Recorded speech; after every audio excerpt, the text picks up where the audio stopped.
बिस्मिल्लाहिर्रहमानिर्रहीम। अस्सलाम वालेकुम नाज़रीन, आप यूट्यूब चैनल देख रहे हैं। मैं इमरान ख़ान हूँ। वज़ीर-ए-आज़म पाकिस्तान इमरान ख़ान साहब ने यूनाइटेड नेशन में ख़िताब किया है और उनके ख़िताब के 9 अहम तरीन नुकात हैं। 9 ऐसी चीज़ें हैं जिन पे वज़ीर-ए-आज़म पाकिस्तान इमरान ख़ान साहब ने बात की है। वो सारी चीज़ें मैं एक एक करके आपके सामने रख देता हूँ। कुछ चीज़ें ऐसी हैं जिन पे वो माजी में बात करते रहे हैं, कुछ नई चीज़ें हैं। नंबर 1, सबसे पहले उन्होंने कहा कि जो इकॉनमी के मामलात हैं, जो मईशत के मामलात हैं, उनके ऊपर उन्होंने बात की।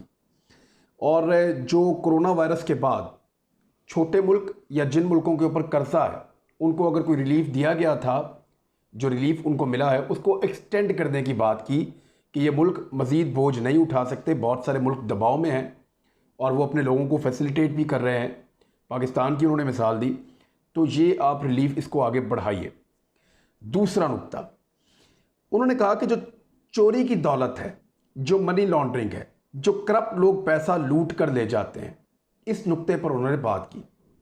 अच्छा, ये बड़ी टेक्निकल चीज़ है जो खान साहब ने बताई।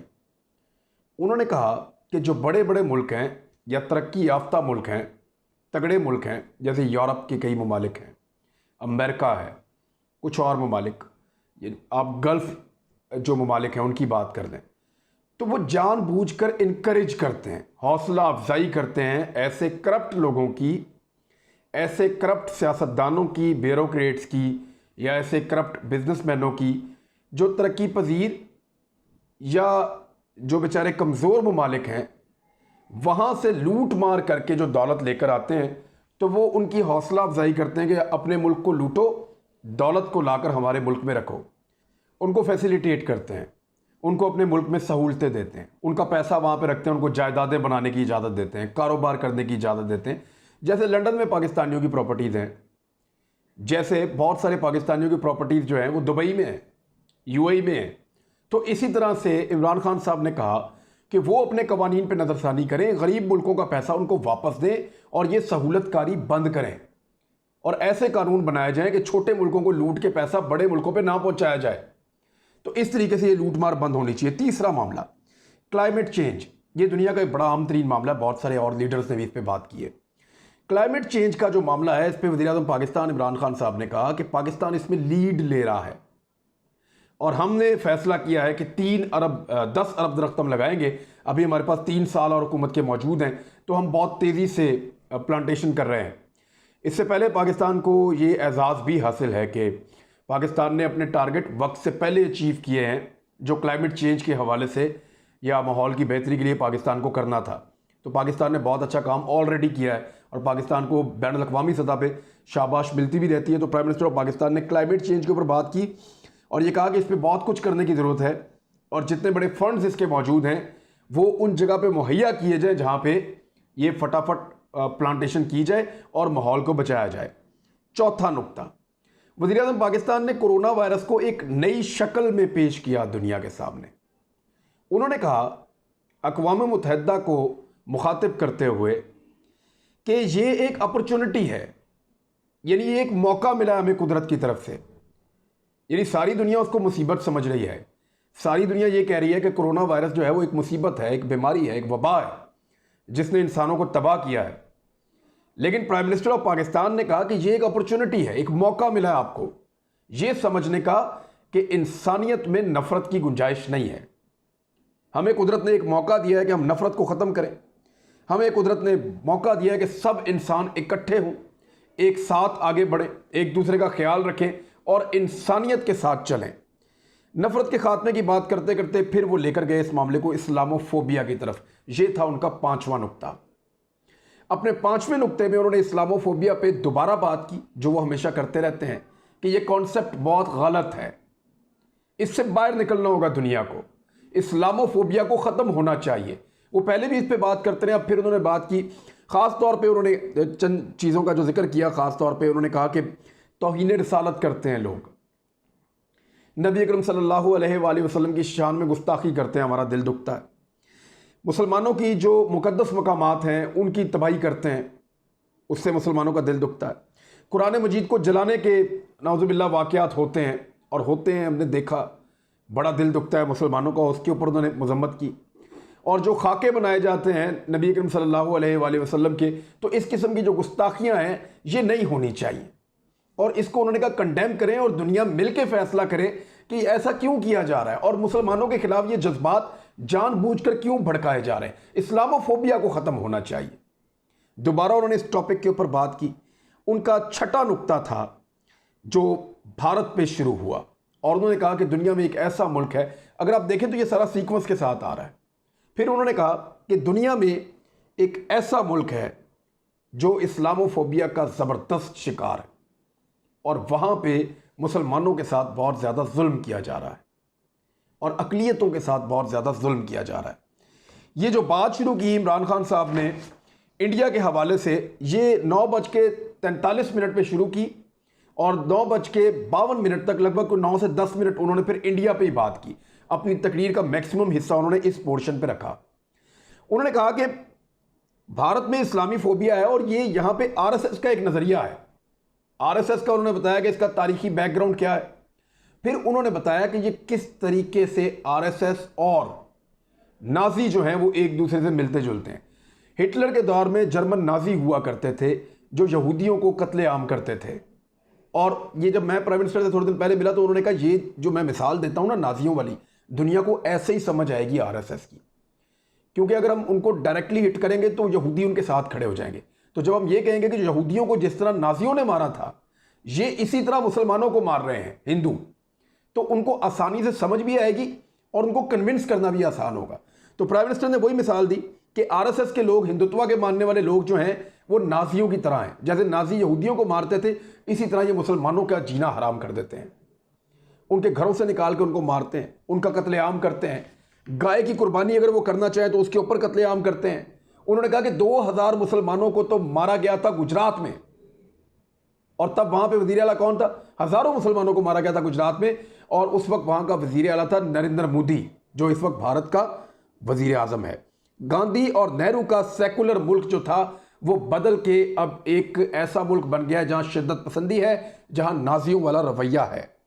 समझौता एक्सप्रेस का उन्होंने जिक्र किया कि आज तक भारत ने कोई कोऑपरेशन नहीं की, उसका कोई नतीजा नहीं निकला। इतना बड़ा जुल्म हुआ, इतने लोगों को जलाया गया, लेकिन आज तक कुछ नहीं निकला। और अभी आज ही एहतजाज हो रहा है इस्लामाबाद में भारत की एम्बेसी के बाहर। 11 पाकिस्तानी हिंदुओं को जो है वो भारत में मार दिया गया पुरस्कार तरीके से।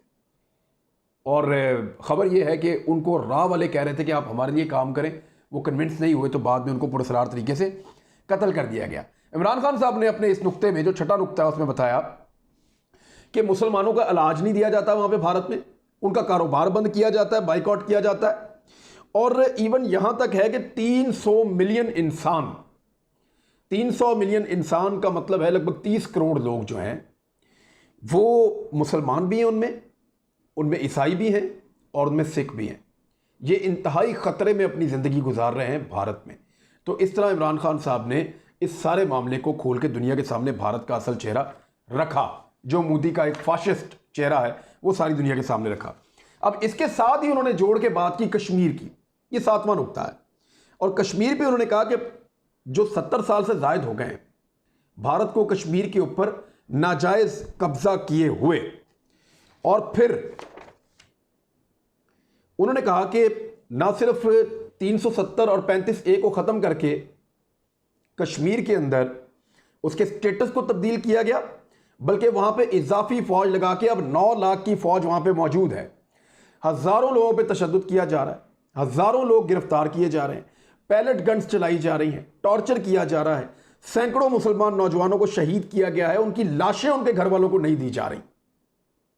इस किस्म का जुल्म वहां पे हो रहा है और ह्यूमन राइट्स वॉच को सब कुछ पता है। जो इंसानी हकूक की दुनिया की आलमी तंजीमें वो सारा कुछ जानती हैं कि ये कैसा जुल्म हो रहा है और इसके पीछे कौन है। भारत जनेवा कन्वेंशन की जो वॉर क्राइम्स हैं वो कर रहा है, उसकी खिलाफ वर्जी करते हुए इस वक्त भारत जंगी जराइम में मुलव्वस है, प्राइम मिनिस्टर ऑफ पाकिस्तान ने कहा। और उन्होंने ये भी कहा कि कश्मीरी हार नहीं मानेंगे। अगर किसी को लगता है कि वो मामला ख़त्म हो जाएगा तो कश्मीरी हार नहीं मानेंगे। वो नस्लों से ये जद्दोजहद कर रहे हैं अपनी आज़ादी के लिए और अपना हक मांग रहे हैं। भारत एक खतरनाक खेल खेल रहा है कश्मीरियों से तवज्जो हटाने के लिए।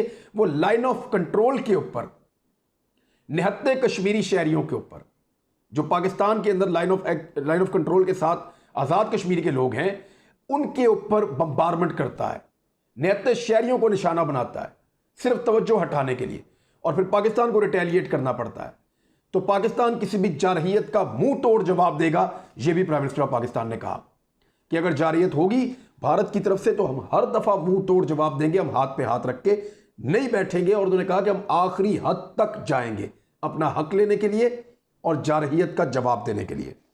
और फिर प्राइम मिनिस्टर ऑफ पाकिस्तान ने यह बताया कि ये एरिया न्यूक्लियर फ्लैश पॉइंट है। अगर दुनिया ये समझती है कि ये एक न्यूक्लियर फ्लैश पॉइंट है कश्मीर, तो बिल्कुल है।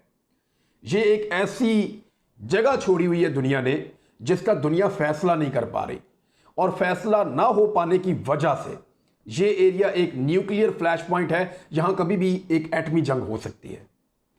अगर दुनिया चाहती है कि एटमी जंग ना हो, दुनिया चाहती है कि वो ज़्यादा महफूज जगह हो रहने के लिए, तो आपको ये जगह महफूज करनी होगी, यहाँ के लोगों को महफूज करना होगा। और एक जुमला जो उन्होंने बोला वो बड़ा अहम था। उन्होंने कहा जब तक कि हर शख्स महफूज नहीं हो जाता तब तक हर शख्स गैर महफूज है। इसको ज़रा गौर कीजिएगा, इस जुमले में बहुत ज़्यादा ताकत है। प्राइम मिनिस्टर ने कहा कि जब तक हर शख्स महफूज नहीं हो जाता तब तक हर शख्स गैर महफूज है।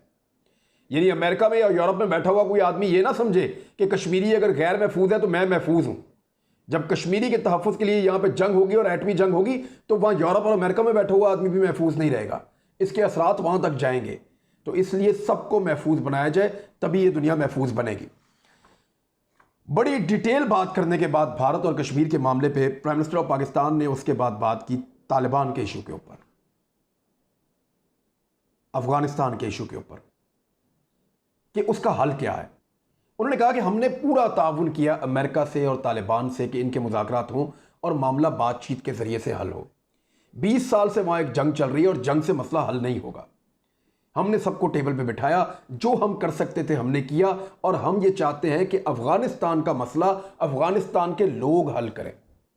हम ये चाहते हैं कि वहाँ के लोग फैसला करें कि उन्होंने उस मुल्क को कैसा बनाना है और किस तरीके से आगे बढ़ना है। तो ये बड़ा ज़बरदस्त पाकिस्तान का पॉइंट ऑफ व्यू है कि अफगानिस्तान को अफगानी चलाएंगे, पाकिस्तानी नहीं चलाएंगे, अमेरिकन नहीं चलाएंगे, चाइनीज़ नहीं चलाएंगे, इंडियंस नहीं चलाएंगे। अफगानिस्तान को अफगानी चलाएंगे, वो खुद फैसला करेंगे। वहाँ तालिबान मौजूद है, वहाँ की गवर्नमेंट मौजूद है, मुज़ाकरात शुरू हो रहे हैं और पाकिस्तान उसमें जितना अहम रोल प्ले कर सकता है वो करेगा। लेकिन उन्होंने साथ ही साथ खबरदार किया कि जो अमन के दुश्मन हैं उनको मौका नहीं देना चाहिए। पहले ही वहाँ 20 साल से जंग हो रही है। अमन का दुश्मन कौन है? भारत, इसराइल। ये नहीं चाहते कि अफगानिस्तान में अमन हो, क्योंकि इनको पता है कि इस खित्ते में अमन होगा ये खुशहाल होंगे, यहां पे अमन होगा तो फिर कश्मीर की बात हो। तो इसलिए भारत अफगानिस्तान में कभी भी अमन नहीं चाहेगा। जब तालिबान से मुज़ाकरात के लिए भारत ने आगे आने की कोशिश की तो तालिबान ने क्या कहा था, याद है आपको? एक इंटरव्यू में उन्होंने कहा था कि इंडिया हमेशा गद्दारों के साथ खड़ा हुआ, इसने हमेशा गद्दारों को सपोर्ट किया। तो इसलिए भारत का बड़ा अजीब सा रूल है।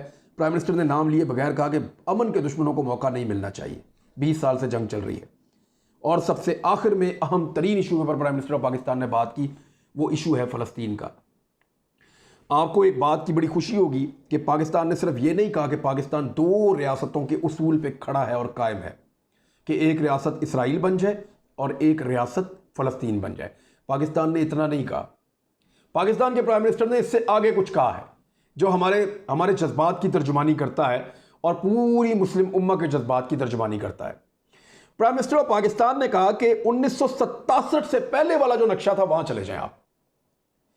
यानी जो नक्शा फ़लस्तीन का और इसराइल का 1967 वाली जंग से पहले का था, जहां फ़लस्तीन के पास बहुत सारी ज़मीनें थी, जहां उनके पास बहुत बड़े बड़े रकबे और शहर थे, वो एरिया उनको वापस किए जाए और जो उस दौर में इसराइल के पास था वो इसराइल को दिया जाए।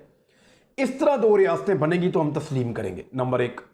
नंबर 2, उन्होंने कहा कि उस नक्शे के मुताबिक फ़लस्तीन को बनाया जाए एक मुकम्मल आज़ाद रियासत और अल-कुद्स, बैतुल मक़दस फ़लस्तीन का दारुल हुकूमत होगा। यह है असल बात। जहां हमारा किबला अव्वल है, जहां मुसलमानों के मकामात मुक़द्दसा हैं, जहां फ़लस्तीनियों की बहुत बड़ी तादाद रहती है, वो है हमारा यरूशलेम, बैतुल मक़दस जहाँ पे है। अल-कुद्स जो है वो फ़लस्तीनियों का दारुल हुकूमत होगा और इसराइल चाहता है कि वो अपना दारुल हुकूमत बनाए उसको। और फ़लस्तीनी चाहते हैं कि वो अपना बनाए, लेकिन पाकिस्तान ने अपना फ़ैसला सुना दिया कि ये होगा। तो ये था प्राइम मिनिस्टर का पूरा खिताब। इसको अगर आप देखें तो ये एक नपातुला खिताब था। मेरे ख्याल में कोई ऐसी चीज़ नहीं है जो इसमें मिसिंग थी। और मुझे ऐसा लगता है कि पिछले साल जो प्राइम मिनिस्टर ने खिताब किया था वो बहुत ज़बरदस्त था, बहुत उसकी तारीफ़ हुई, लेकिन आज वाला ये खिताब उससे बहुत बेहतर था, उससे बहुत ज़्यादा बैलेंस था और उससे ज़्यादा इश्यूज़ के ऊपर प्राइम मिनिस्टर ने बात की और ज़्यादा तफसील के साथ और ज़्यादा गहराई के साथ बात की और दो टोक बात की, यानी फ़ैसला सुनाने वाले अंदाज में बात की और लोगों को ये बताया कि किस चीज़ का नतीजा क्या हो सकता है। तो एक ज़बरदस्त किताब था और उम्मीद की जा सकती है कि इस किताब को दुनिया भर में पजीराई मिलेगी और ना सिर्फ पजीराई मिलेगी बल्कि इसके ऊपर डिस्कशन भी शुरू होगी। अब तक के लिए इतना ही। अपना ख्याल रखिएगा। अल्लाह हाफ़िज़।